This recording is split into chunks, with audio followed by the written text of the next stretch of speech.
नमस्कार दोस्तों, आइए जानते हैं उत्तर प्रदेश की 50 बड़ी खबरें सिर्फ 5 मिनट में। बरेली जिले से बड़ी खबर। शंकराचार्य अविमुक्तेश्वरानंद के समर्थन में बरेली सिटी मजिस्ट्रेट अलंकार सिंह अग्निहोत्री ने एसडीएम पद से इस्तीफा दिया। जब सिटी मजिस्ट्रेट से इसका कारण पूछा गया तो उन्होंने अविमुक्तेश्वरानंद शिष्यों के साथ हुई मारपीट और यूजीसी के नए कानूनों को बताया। देर रात शासन ने उनका इस्तीफा नामंजूर कर उल्टा सस्पेंड कर दिया। वहीं शंकराचार्य ने सिटी मजिस्ट्रेट अलंकार से फोन पर बातचीत कर कहा, उन्होंने सनातन के लिए बहुत बड़ा काम किया है, हम तुम्हें सरकार से भी बड़ा धर्म का पद देंगे। यूजीसी का नया कानून इन दिनों देश में सुर्खियों में बना हुआ है। यूजीसी ने मेडिकल कॉलेजों में प्रवेश के लिए कानून में बदलाव किया है। इसी कानून का देश प्रदेश में लगातार विरोध प्रदर्शन हो रहा है। इसी के विरोध में बरेली के सिटी मजिस्ट्रेट ने अपने पद से इस्तीफा दिया। यूजीसी के समर्थन में भाजपा के 5 नेताओं ने भी इस्तीफा देकर इसका विरोध जताया। लखनऊ, वाराणसी, बरेली और मेरठ में छात्रों ने सड़क पर उतरकर प्रदर्शन किया। रायबरेली में भाजपा किसान नेता रमेश बहादुर सिंह ने सभी सवर्ण सांसदों को चूड़ियां भेजी। नई दिल्ली में भारत और यूरोपीय यूनियन के बीच 18 साल की लंबी बातचीत के बाद कल फ्री ट्रेड एग्रीमेंट समझौता हुआ। इस मीटिंग में प्रधानमंत्री मोदी और यूरोपीय यूनियन परिषद और यूरोपीय आयोग की अध्यक्ष शामिल रहीं। इस समझौते से दोनों देशों के बीच होने वाले आयात और निर्यात पर टैक्स फ्री रहेगा, यानी कि ना ही यूरोप भारत पर टैक्स लगाएगा, ना भारत यूरोप पर। भारत दुनिया की चौथी बड़ी अर्थव्यवस्था, वही यूरोपीय यूनियन दूसरी बड़ी अर्थव्यवस्था है। इससे दोनों ही देशों को बड़ा फायदा होगा। यूरोप से आने वाली महंगी लग्जरी गाड़ियों और शराबी की कीमत घटेगी। बॉलीवुड अभिनेत्री रही ममता कुलकर्णी को किन्नर अखाड़ा से बाहर कर दिया गया है। इसकी पुष्टि अखाड़े की प्रमुख महामंडलेश्वर लक्ष्मी नारायण त्रिपाठी ने वीडियो जारी कर दी। लक्ष्मी नारायण त्रिपाठी ने कहा, ममता कुलकर्णी ने अविमुक्तेश्वरानंद के खिलाफ बयान और 10 में से 9 महामंडलेश्वर को झूठा कहा। इसी बात को लेकर अखाड़ा ने महामंडलेश्वर ममता कुलकर्णी को किन्नर अखाड़े से निष्कासित कर दिया है।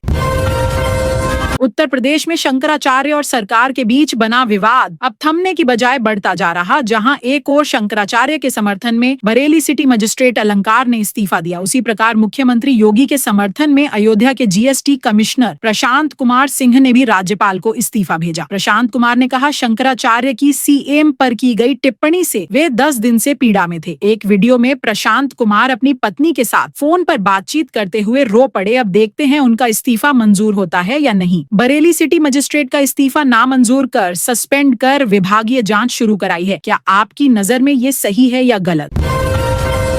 उत्तराखंड के 4 धाम बद्रीनाथ, केदारनाथ, गंगोत्री और यमुनोत्री समेत 50 मंदिरों में जल्द गैर हिंदुओं की एंट्री पर प्रतिबंध लग सकता है। बद्रीनाथ केदारनाथ मंदिर समिति की ओर से दिए गए प्रस्ताव पर सरकार से सहमति बन गई है। यह प्रतिबंध सिख, जैन और बौद्ध धर्म के अनुयायियों पर लागू नहीं होगा। गैर हिंदुओं की परिभाषा में उन लोगों से मतलब है जिनकी सनातन धर्म में आस्था नहीं है। इसमें ईसाई, मुस्लिम, पारसी जैसे धर्म शामिल हैं। क्या यह करना सही है या नहीं? रामपुर जिले से बड़ी खबर। वर्ष 2018 पायल हत्याकांड में आज जिला अदालत ने मंगेतर जहांगीर समेत 6 दोषियों को उम्र कैद की सजा सुनाई। सजा सुनाए जाने के बाद सभी दोषी जेल जाते समय हंसते रहे। घटना 1 नवंबर 2018 की, जब पायल की शादी जहांगीर से तय हुई थी, लेकिन दूसरी लड़की से अफेयर के चलते पायल को 3 टुकड़ों में काटकर लाश नदी में बहा दी थी। भास्कर इन्वेस्टिगेशन की रिपोर्ट में उत्तर प्रदेश सरकार द्वारा यूपी नेपाल बॉर्डर पर बंद किए 542 अवैध मदरसे फिर से शुरू हो गए। ज्यादातर मदरसे दोबारा खोल लिए गए, लेकिन अब अवैध का टैग खत्म करने के लिए प्राइवेट स्कूल के नाम से रजिस्ट्रेशन कराने की तैयारी है, जिससे प्राइवेट स्कूल की आड़ में मदरसा चलाया जा सके। इन अवैध मदरसों को जकात के नाम पर विदेशी फंडिंग मिल रही। आधार कार्ड धारकों के लिए एक बड़ा अपडेट आया। केंद्र सरकार ने आधार कार्ड के तकनीकी ढांचे में बड़े बदलाव की तैयारी शुरू कर दी है। आधार विजन 2032 नाम का दस्तावेज तैयार हुआ। इसमें एआई, क्लाउड कंप्यूटिंग, ब्लॉकचेन और क्वांटम कंप्यूटिंग जैसी तकनीकों को अपनाने की सिफारिश की गई है। इन सभी तकनीकों से आधार को तेज, सुरक्षित और फ्रॉड फ्री बनाया जा सकता है। केंद्र सरकार इस नई व्यवस्था में फिंगरप्रिंट की जगह फेशियल को प्राथमिकता देगी, जिससे भविष्य में विदेशी नागरिकों और घुसपैठिए को आसानी से पकड़ा जा सकेगा। कार एंड ऑटो जगत से जुड़ी खबर। रेनॉल्ट कंपनी ने अपनी सबसे पॉपुलर एसयूवी डस्टर को नए डिजाइन के साथ भारत में रिवील किया। साल 2012 में पुरानी डस्टर को लॉन्च किया गया था, जिसे कंपनी ने 22 में बनाना बंद किया। आखिर 3 साल बाद कंपनी इसे लॉन्च कर रही। नई डस्टर लुक में ज्यादा मस्कुलर और पहली बार हाइब्रिड और 2 टर्बो इंजन के ऑप्शन में मिलेगी। यदि आप नई डस्टर बुक करना चाहते हैं तो 30,000 के टोकन अमाउंट के साथ बुकिंग कर सकते। कंपनी अप्रैल से कार की डिलीवरी करेगी। खबर सर्राफा बाजार से। आज सोने की कीमतों में कुछ गिरावट देखने को मिली। कल 10 ग्राम सोने का भाव 1,49,000 रुपए था, जो 700 रुपए घटकर 1,48,000 रुपए हुआ। चांदी 3,40,000 प्रति किलोग्राम रही। जनरल नॉलेज और करंट अफेयर से जुड़ी खबर। भारतीय वायुसेना के ग्रुप कैप्टन शुभांशु शुक्ला को गणतंत्र दिवस पर अशोक चक्र से सम्मानित किया गया। यह देश के सर्वोच्च शांतिकालीन वीरता पुरस्कार के रूप में दिया जाता है। शुभांशु शुक्ला नासा के स्पेस मिशन एक्सियम 4 के तहत 18 दिनों तक इंटरनेशनल स्पेस स्टेशन जाने वाले इकलौते और अंतरिक्ष यात्रा करने वाले दूसरे भारतीय हैं। इस सम्मान के बाद उन्हें हर महीने 12,000 रुपए केंद्र सरकार की तरफ से अलाउंस के रूप में दिए जाएंगे। सुप्रीम कोर्ट से एक बड़ा मामला सामने आया है। देश के जाने माने उद्योगपति अनिल अंबानी बैंकिंग फ्रॉड मामले में सुप्रीम कोर्ट ने आज एक नया नोटिस जारी किया है। इस बार सुप्रीम कोर्ट ने जांच एजेंसी ईडी और सीबीआई से सीलबंद लिफाफे में 10 दिन के अंदर रिपोर्ट मांगी है। जनहित PIL लगाकर कंपनियों पर 1.5 लाख करोड़ रुपए बैंकिंग फ्रॉड की जांच के लिए मांग की है। जॉब एंड एजुकेशन से जुड़ी आज की खबर है। यदि आप सरकारी नौकरी की तैयारी कर रहे हैं तो ये खबर आपके लिए। हरियाणा कर्मचारी चयन आयोग ने 5,500 कांस्टेबल पदों पर भर्ती निकाली। आवेदन करने की अंतिम तिथि अभी 31 जनवरी। अधिक जानकारी के लिए हरियाणा कर्मचारी चयन आयोग की वेबसाइट पर जाकर देखें। फिल्म जगत से एक और बड़ी खबर। शाहरुख खान की अपकमिंग फिल्म किंग का पहला टीजर आउट हुआ। फिल्म 24 दिसंबर 2026 को सिनेमाघरों में रिलीज होगी।